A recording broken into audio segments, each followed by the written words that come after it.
you doing?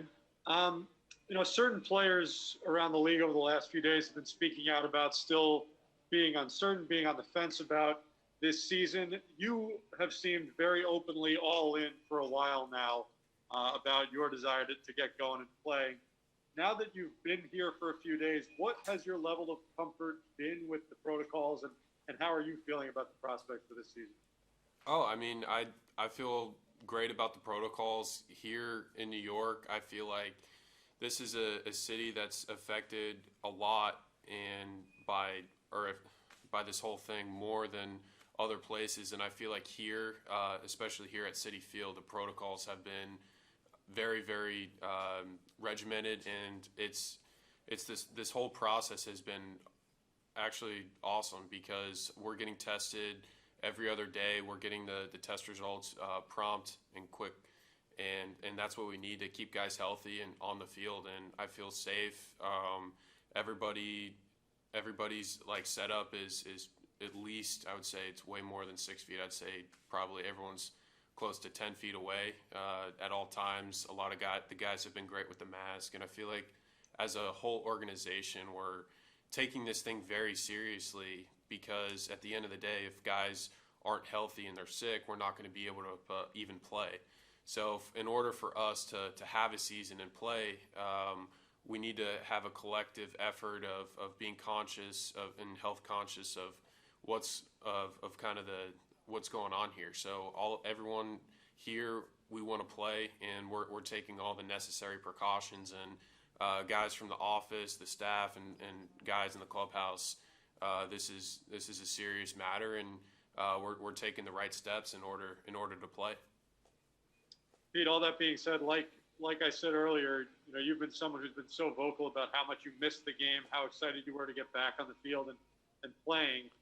Now that it's this close, that you're back with the group in this way, just what is the anticipation level? What is your excitement level right now? Oh, I mean, I'm geeked up to play, and ultimately, I know that I'm not the only one that feels this way. Yes, all of us are baseball players; that is our job. But ultimately, before we were baseball players, we were fans of the game of baseball, and I feel like all of us just love the game. And yes, there's some extra steps we have to take, but this is something that I'm really passionate about, and guys that are in that clubhouse, they're very passionate about it as well. Otherwise, they wouldn't be here. And I'm so amped up, and I'm so excited to play. And I know that not only us and the organization is excited to play, but I know that there's a ton of people around the country, around the world, that are excited to have baseball back. And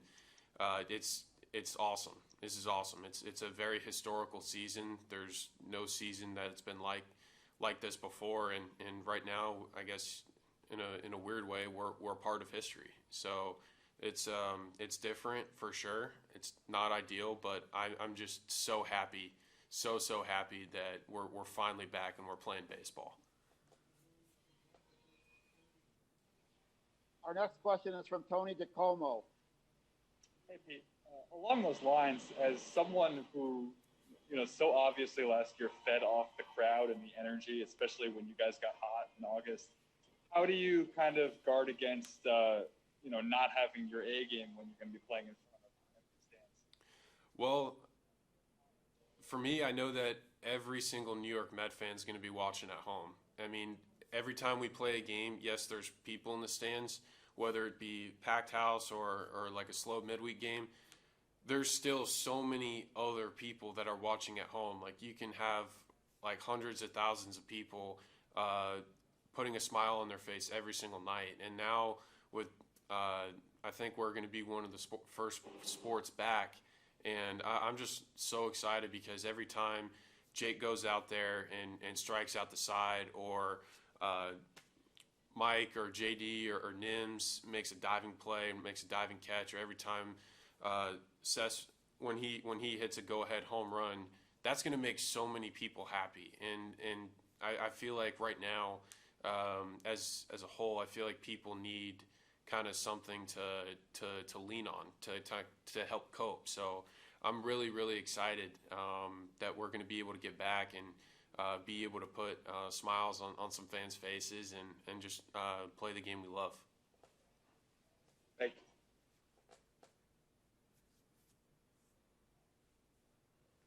Our next question is from Mike Puma. Pete, how you doing? Doing good, Mike. Just wondering. Good. Just wondering, coming off the momentum of last season, obviously with the 53 home runs, how tough is it to have that momentum broken by this break, and just the fact that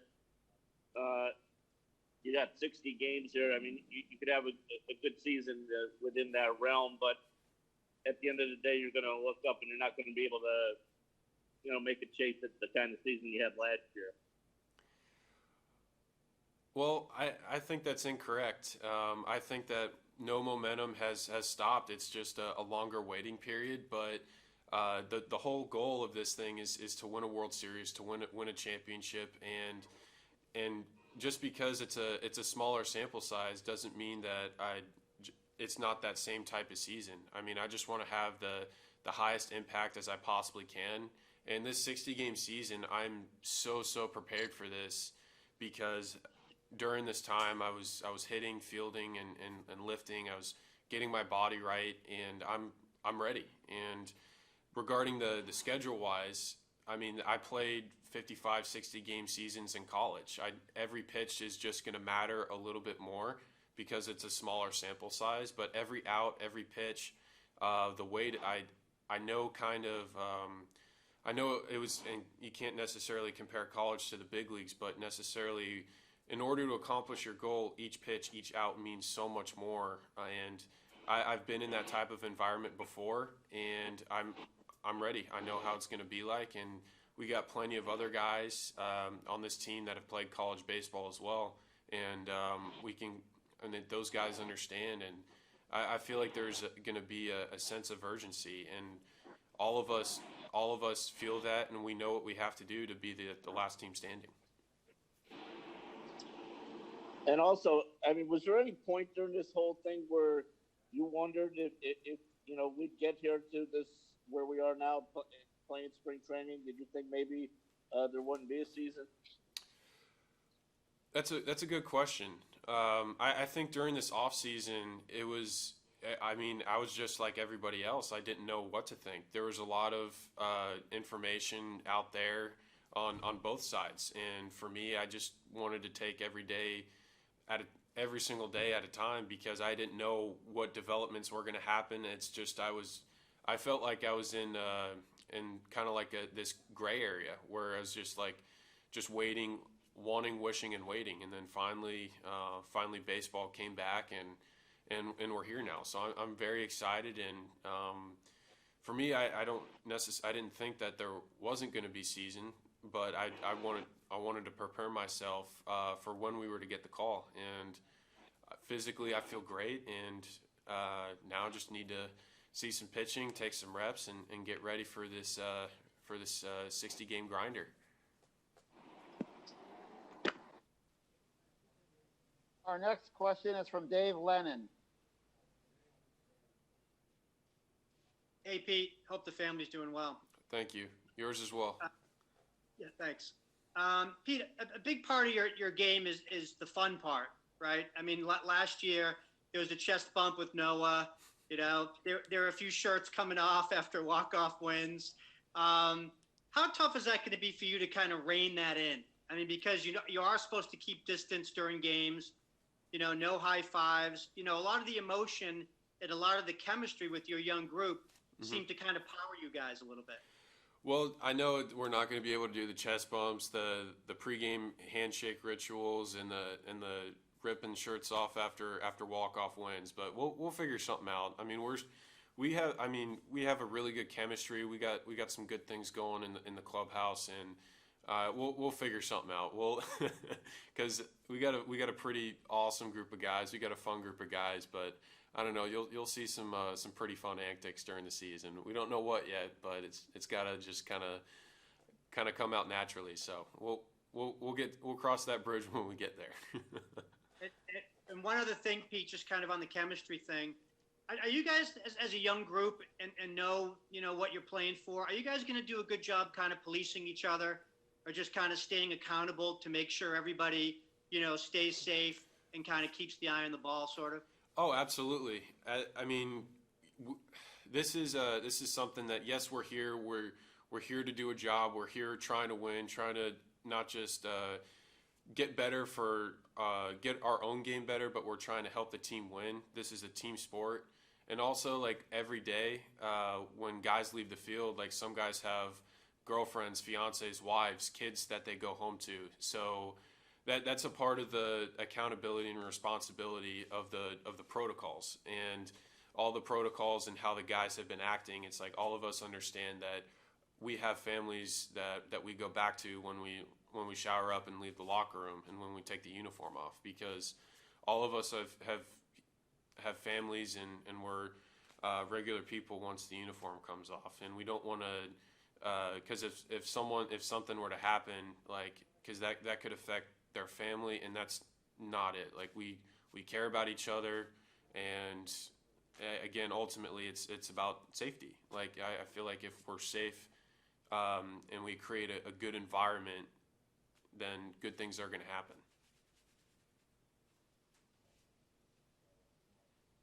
Our next question is from Ed Coleman. Hey, Pete. How are you? Doing good, Ed. You haven't had a chance, Pete, to be in the same lineup with Cespedes yet. I wondered what you thought about that moving forward, and what you think of him and what you've seen so far. I mean, he is just this absolutely incredible baseball player. I was fortunate enough to watch him play, like, coming up and seeing what he can do to a baseball and how he can just pulverize and just absolutely send a ball over the fence, all fields. Like, he's such a dynamic hitter. He can hit for power, hit for average.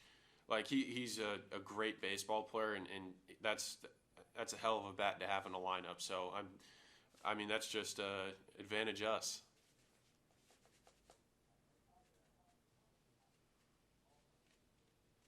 Our next question is from Tim Healy.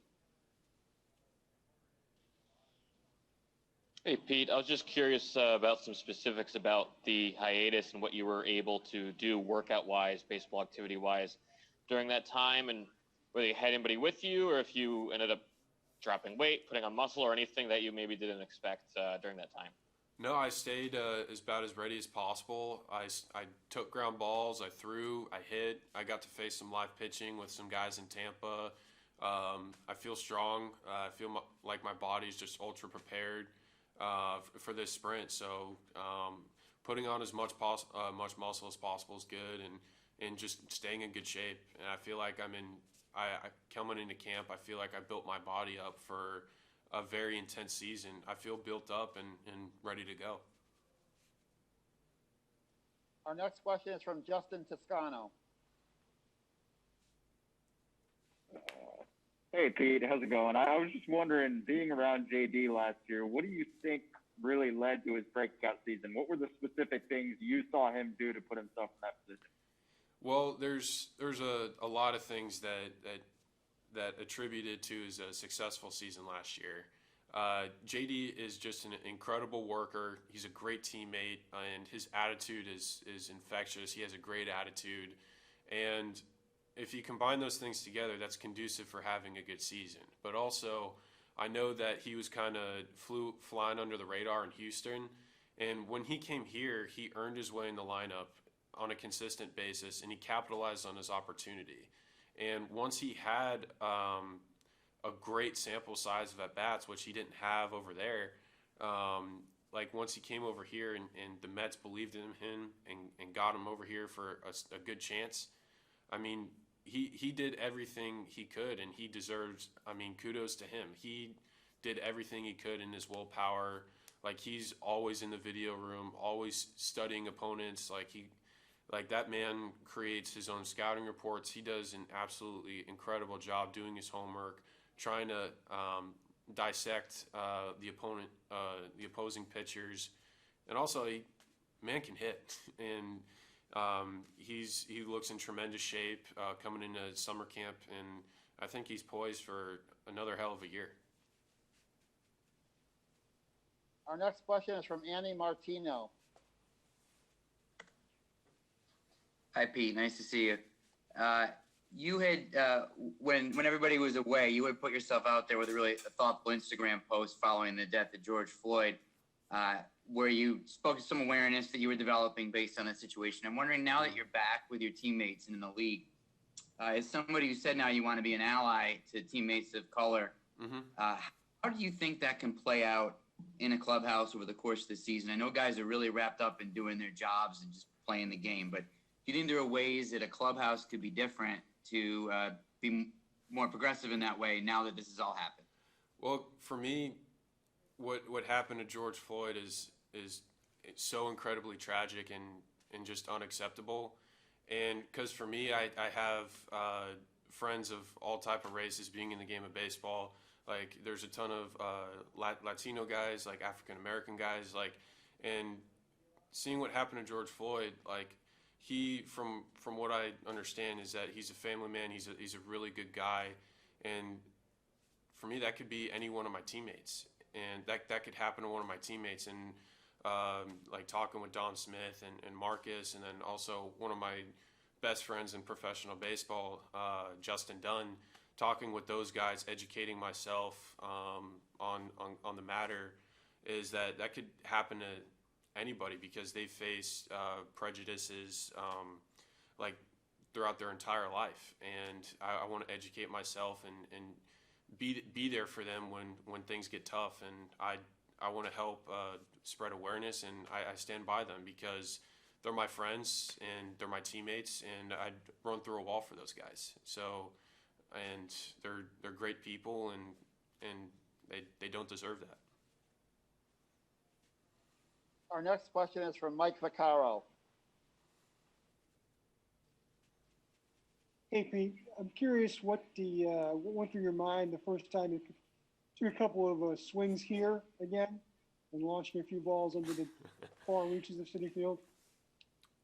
So the first day I was allowed to come back on the field, I walked on to my position at first base, and I was weird. I just put my hands on the ground just to feel the dirt, to make sure it's real.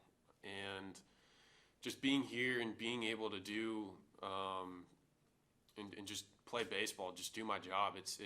I found just such a much higher appreciation for this game, for this opportunity, and I loved what loved what I do before, but now with this hiatus and everything that's going on, for me it's I don't know, I have this love affair for baseball, and it's just made my love for it grow even more. So I love the game. It means so much to me, and I feel like that I'm not the only one that feels that way. Baseball is so much more than a sport, not just to us players and in the teams, but for so many other fans and fans of baseball around the world.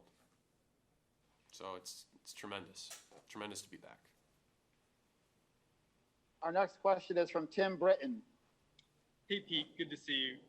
You were talking about kind of the chemistry you guys have, especially as a younger group. I was wondering what the communication was like between you guys during the last couple of weeks and months. What was the group chat like when you weren't together? Well, I got to see Dom every once in a while. I got to see Stroh in Tampa because I got to see them doing workouts and stuff. When Stroh would throw, I would stand in there. When he was Dom, obviously, me and him would hit and take ground balls together. But I got to talk to Nims and JD every once in a while, playing Call of Duty Warzone. So we'd play some video games, catch up, and stuff like that. And it was fun. And I texted a couple other guys, had some exchanges, made a couple phone calls. But I know the distances and not being around the guys was tough. But we made a lot of guys made an effort to reach out and vice versa. So we got a good chemistry going, and yeah, love those guys in that clubhouse, and I'd run through a wall for any of them. Our next question is from Katie Baker. Hi, thanks so much for being here, Pete. I'm curious, there's something especially memorable about watching like a special rookie season, I feel like as a fan, and I'm curious, what rookie seasons do you remember watching, whether it's baseball players or, other athletes that, kind of are memorable to in your experience? Well, God, that's a good question. There's so many incredible performances, but growing up in Tampa, seeing Evan Longoria to become the player he has was awesome. David Price, and the guy across the street, Aaron Judge, in 2017, because when he was going off in 2017, I was in the Florida State League, and it's like, man, this guy just came fresh from the minors, and if he could do it, then he's kind of paving the way for guys like me to come and make a immediate impact. And it's really cool to see just all this stuff happen. And Lamar was awesome. I mean, he's an absolute animal. How he kind of just took over, earned that job. And God, there's so many people. But it's awesome. This whole thing is it's awesome. Great to be back. Our next question is from Tina Servasio.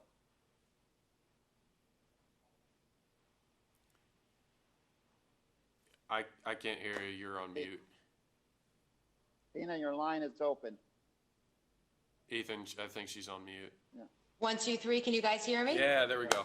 You can hear me. Okay, good. I've had a lot of problems today. Pete, you were talking about communicating with your teammates. What about Luis Rojas? I mean, this is your second year. Now you have a second manager. How did you communicate with him, and how are you kind of building your relationship now that it's been, started, stopped, and started again? Well, me and Louis, we talked. He would text me. I would text him. We exchanged multiple phone calls. And Louis and I mean, since I played under him in 2018 or in 2017, actually. Yeah.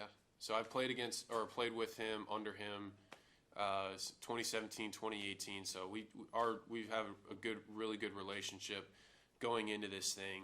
And I mean it's I love having Louis because he's a very, very good communicator. He does an outstanding job of that. Being honest, being open, that's one of his huge strong points. And yeah, we stayed in constant contact. And when it comes to game time, I'm excited for him. He's got a hell of a lineup to put out there. He's got some great pieces. He's got some great bullpen guys. He's got a lot of weapons to use, and I'm really excited and just excited to play for him again. Pete, thank you very much for your time today. We're asking everyone that would like to remain on for Luis Rojas to stay on this Zoom, and we will have Luis ready in a couple of minutes. But Pete, thank you for your time. Thank you. Are you guys happy to be back too? I know it's weird, but are you guys happy to be back? Hell yeah. Awesome. Thank you guys.